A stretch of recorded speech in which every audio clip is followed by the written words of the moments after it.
போட்டு வந்திருக்க. வாங்கண்ணே. என்னப்பா நான் பாட்டே கத்திட்டு இருக்கேன், நீ பாட்டே தள்ள துண்டை போட்டு உட்காந்துருக்க. அதை ஏன்னா கேட்குறீங்க? இந்த கூறு கட்ட கோழியால பேரு கெட்டு போனாதான் மிச்சம்.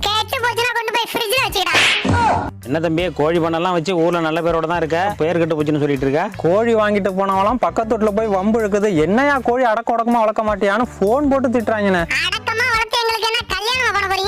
அதுக்கெல்லாம் ஏது தம்பி புத்தி இருந்தா அப்படி பண்ணுமா? உனக்கு புத்தி இருந்தா இவனை ஏன்டா பார்க்க வர? சரி, நீங்க எதுக்குன்னு வந்தீங்க? கோழி வாங்கி பண்ண வைக்கலாம்னு வந்தேன். நீ சொல்றத பார்த்தா தினம் பஞ்சாயத்துல வைக்கணும் போல் இருக்கு. ஆமா, இவர் பெரிய சின்ன கவுண்டர் விஜயாந்த.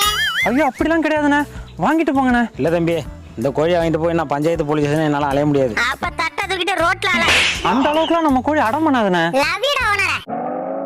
இப்ப பாருங்கடி நான் என்ன பண்றேன். இதெல்லாம் அடங்காதப்பா, செட் ஆகாது. அண்ணா, விலைய கூட குறைச்சு கொடுக்குறானே, வாங்கிக்கண்ணே. என்னடா இப்படி இறங்கிட்ட? காசுக்கு ஆசைப்பட்டு என்ன கோர்ட்டு காலி சொல்ற.